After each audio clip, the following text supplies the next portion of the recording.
Damai sejahtera Allah yang melampaui segala akal akan memelihara hati dan pikiranmu di dalam Kristus Yesus. Kita berdoa.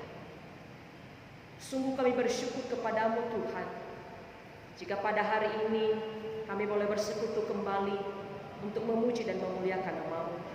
Dan saat ini Bapa, kami mau merenungkan sebagian dari firman-Mu. Hadirlah di tengah-tengah kami. Engkau singkapkan bagi kami apa maksud dan rencana Tuhan lewat firman-Mu ini, sehingga menjadi rema dalam kehidupan kami, dan kami boleh menghidupinya dalam kehidupan kami selama kami hidup di tengah-tengah dunia ini. Segala kuasa-kuasa yang tidak berasal dari Tuhan, yang menggodai kehidupan kami, akan yang menghancurkan sukacita dan damai sejahtera kami, kami tolak di dalam nama Tuhan Yesus. Kiranya dijauhkan dari tempat ini, dan biarlah kemuliaan Tuhan ada bersama dengan kami. Berbicara bagi kami Tuhan, kami siap merenungkan kebenaran firman. Di dalam nama Tuhan Yesus kami telah berdoa. Amin. Jemaat yang dikasihi oleh Tuhan, firman Tuhan yang menyapa kita pada hari ini terambil dari Injil Lukas pasal 12 ayat 13 sampai ayatnya yang ke-21. Injil Lukas pasal 12 ayat 13 sampai ayatnya yang ke-21, beginilah firman Tuhan. Seorang dari orang banyak itu berkata kepada Yesus, "Guru, katakanlah kepada saudaraku supaya ia berbagi warisan dengan aku." Tetapi Yesus berkata kepadanya, "Saudara, siapakah yang telah mengangkat aku menjadi hakim atau pengantara atas kamu?" Katanya lagi kepada mereka, "Berjaga-jagalah dan waspadalah terhadap segala ketamakan, sebab walaupun seorang berlimpah-limpah hartanya, hidupnya tidaklah tergantung daripada kekayaannya itu." Kemudian ia mengatakan kepada mereka suatu perumpamaan, katanya, "Ada seorang kaya, tanahnya berlimpah-limpah hasilnya. Ia bertanya dalam hatinya, apa yang harus aku perbuat? Sebab aku tidak mempunyai tempat di mana aku dapat menyimpan hasil tanahku." Lalu katanya, "Inilah yang akan aku perbuat. Aku akan merombak lumbung-lumbungku dan aku akan mendirikan lebih besar, dan aku akan menyimpan di dalamnya segala gandum dan barang-barangku. Sesudah itu aku akan berkata kepada jiwaku, jiwaku, ada padamu banyak barang tertimbun untuk bertahun-tahun lamanya. Beristirahatlah, makanlah, minumlah, dan bersenang-senanglah."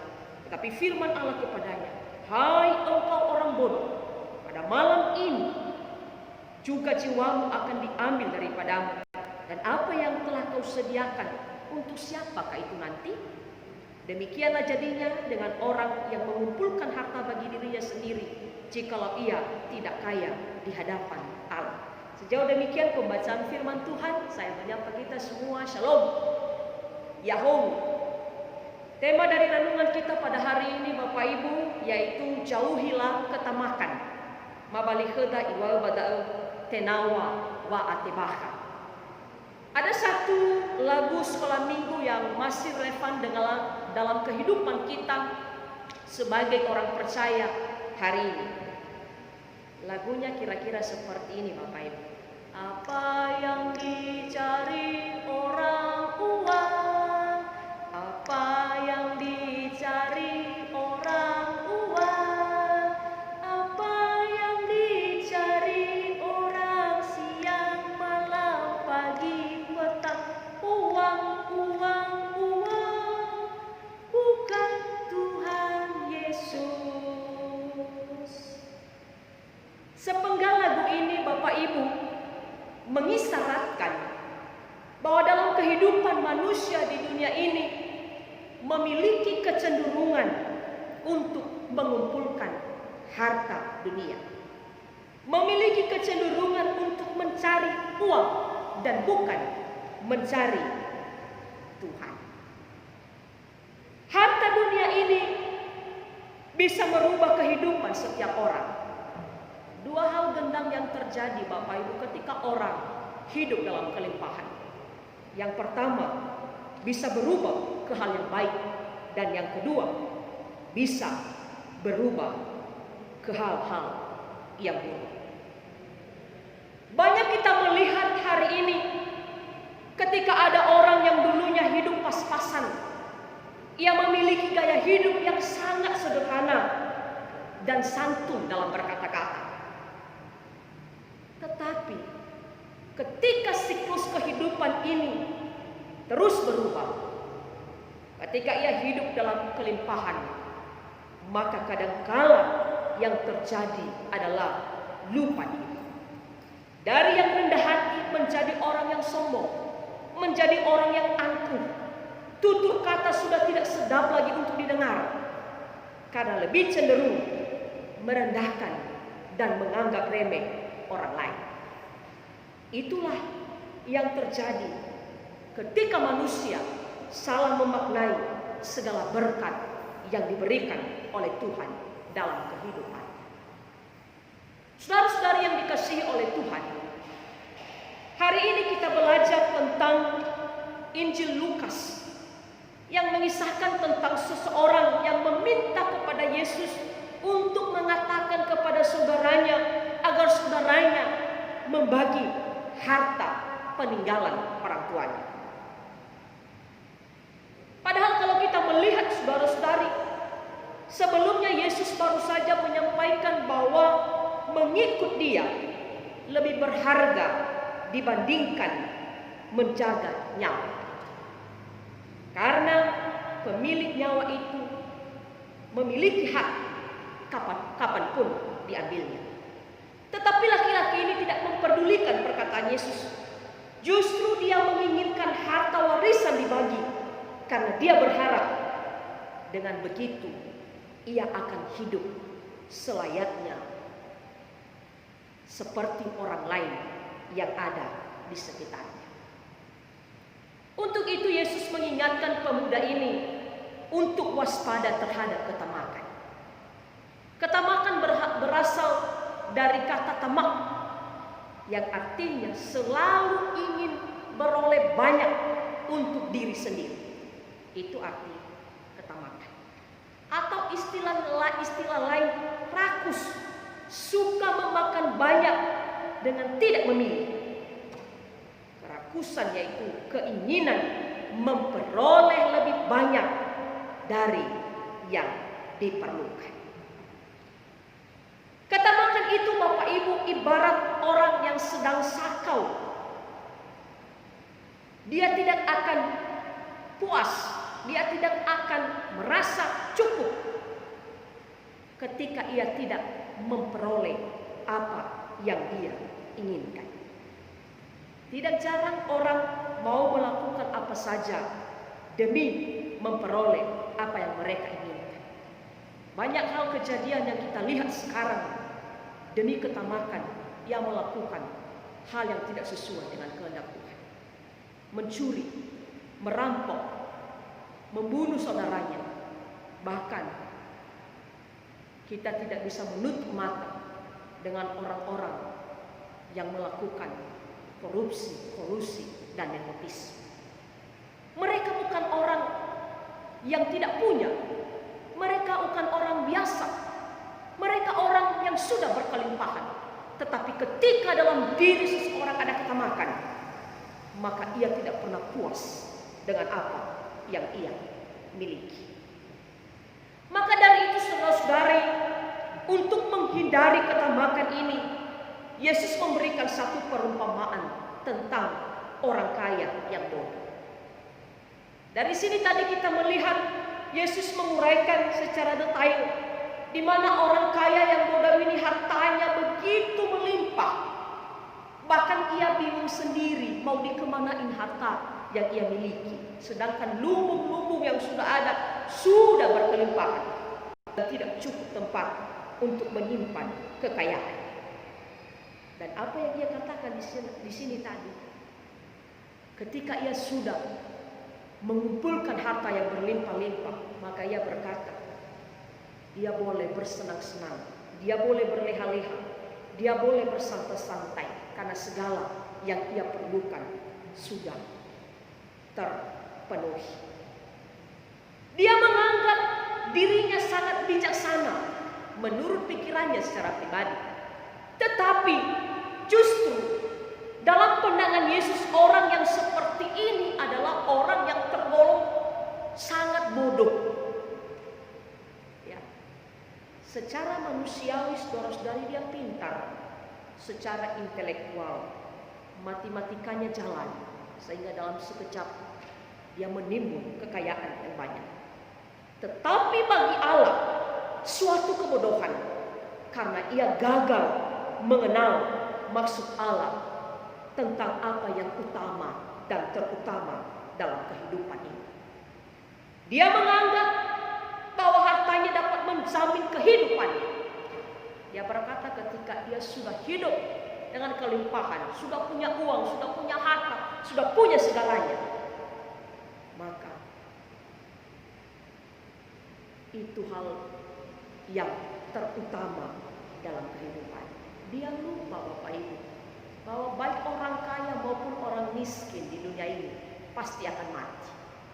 Dan ketika sudah mati, apa yang dia katakan tadi di ayat yang ke-20 dan 21 berkata, "Hei engkau orang bodoh, pada malam ini juga jiwamu akan diambil daripadamu, dan apa yang telah kau sediakan, untuk siapakah itu nanti?"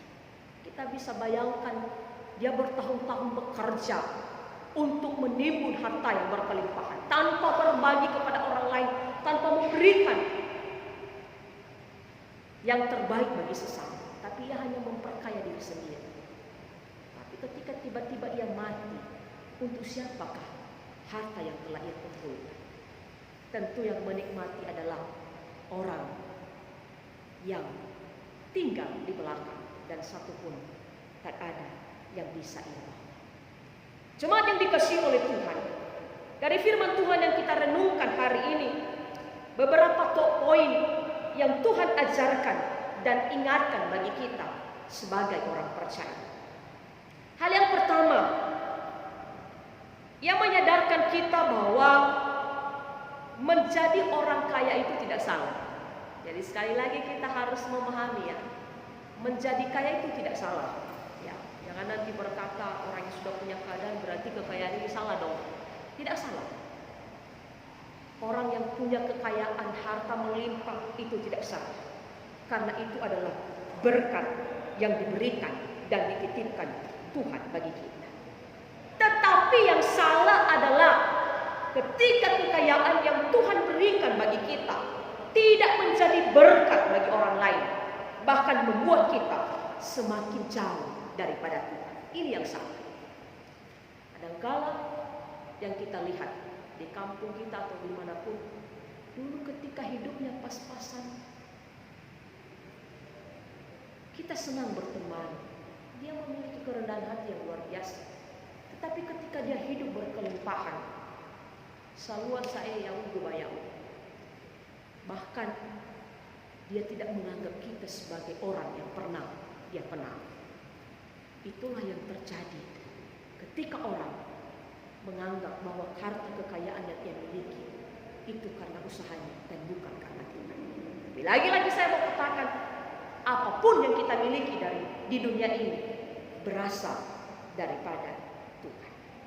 Makanya Timotius mengingatkan bahwa akar segala kejahatan adalah cinta uang.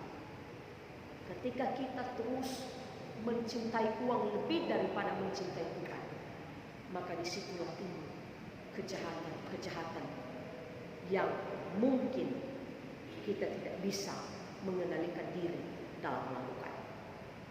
Uang bisa membawa kita ke hal yang baik, dan uang juga bisa merusak hubungan kita, termasuk dalam kehidupan keluarga.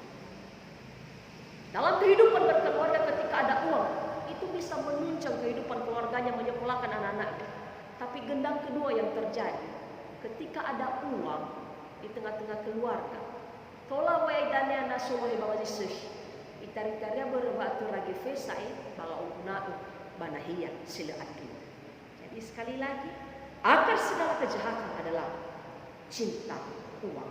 Yang kedua Bapak Ibu, yang mengingatkan kita lewat firman Tuhan ini untuk menjauhkan diri dari yang namanya ketamakan. Ya.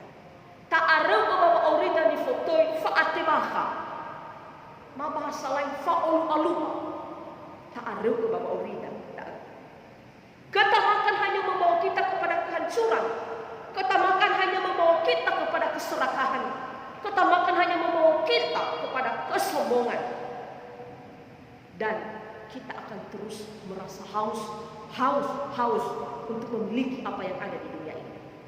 Dah balawa ira sagatua bagamai do ma elo babang ke gaharato baguli danu ade amai dola zamadu ni danu nasi. Nano saya bertanya madu ya iya bafa amru mana.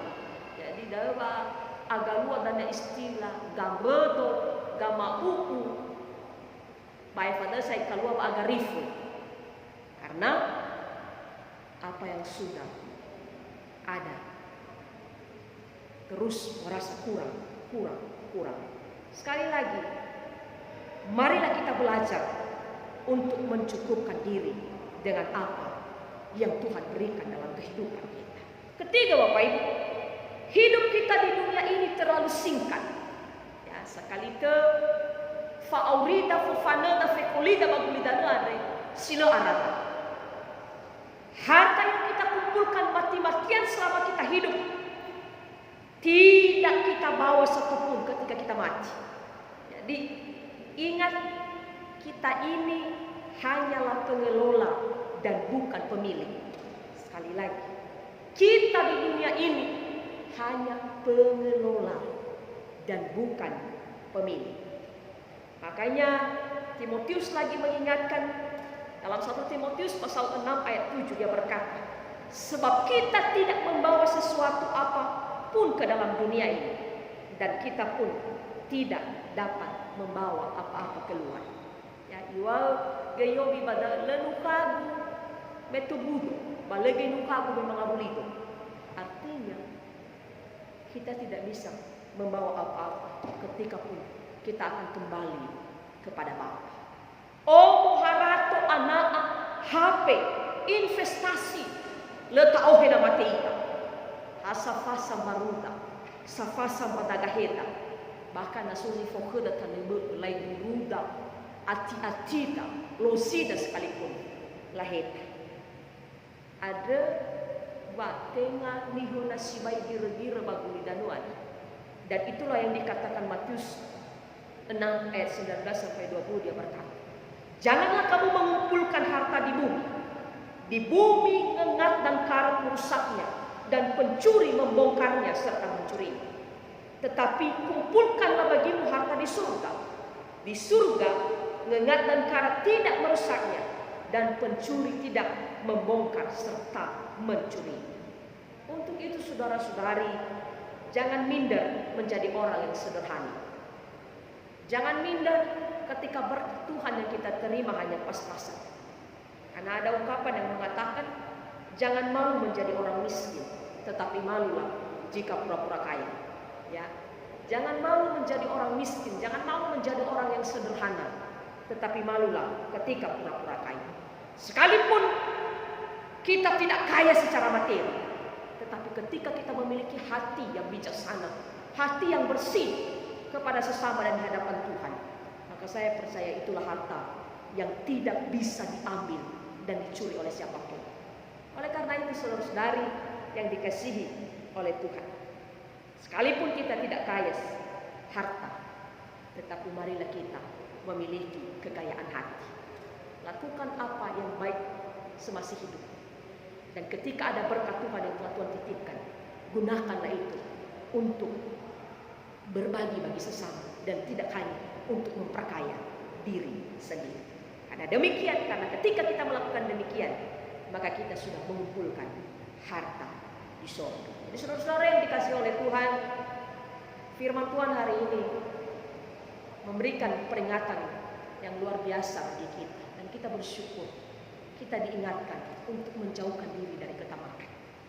Banyak kita lihat di dunia maya saat ini, terutama di Nias, ya, ada yang korupsi dana desa, bahkan bantuan BLT, ada juga yang hanya menguntungkan diri sendiri dan merugikan orang lain.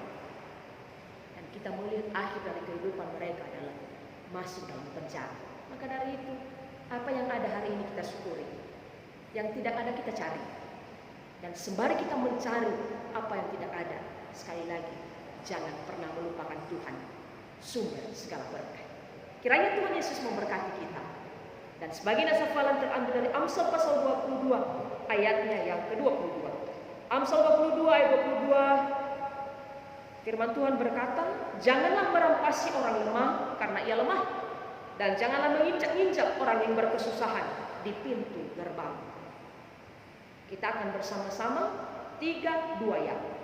Janganlah merampasi orang lemah karena ia lemah, dan janganlah menginjak-injak orang yang berkesusahan di pintu gerbang. Kiranya Tuhan Yesus memberkati kita lewat firman Tuhan ini, dan mari kita berdoa.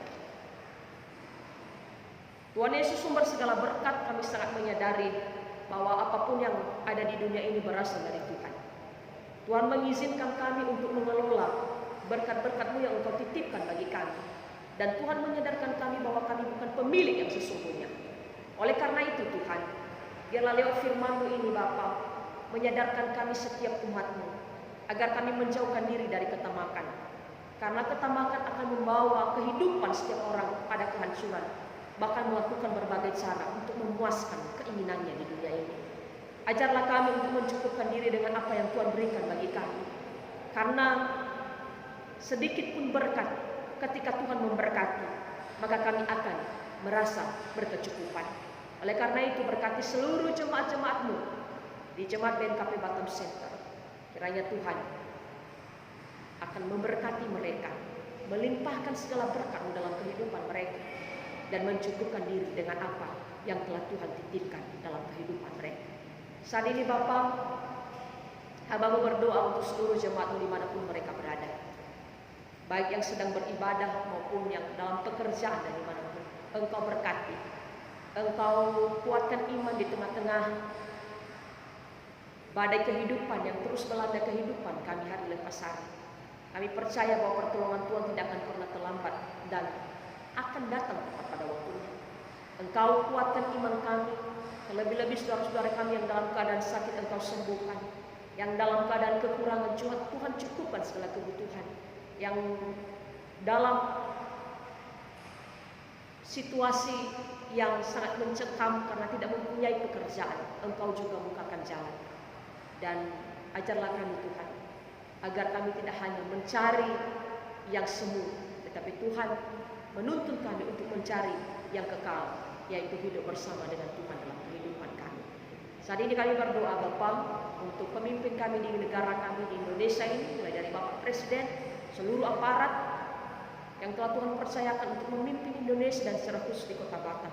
Engkau berikan mereka hikmah dan kebijaksanaan, lebih-lebih dalam menangani pandemi yang masih belum teratasi hingga detik ini Tuhan. Engkau berikan mereka hikmah dan kebijaksanaan agar mereka dapat melakukan dan memilih tindakan-tindakan yang tepat agar situasi dan keadaan ini dapat normal kembali.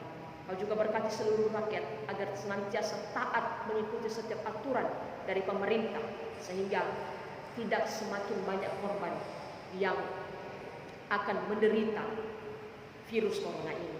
Kami berdoa untuk seluruh para medis yang terus bekerja di seluruh Indonesia, di setiap rumah sakit, puskesmas, dan dimanapun Bapak.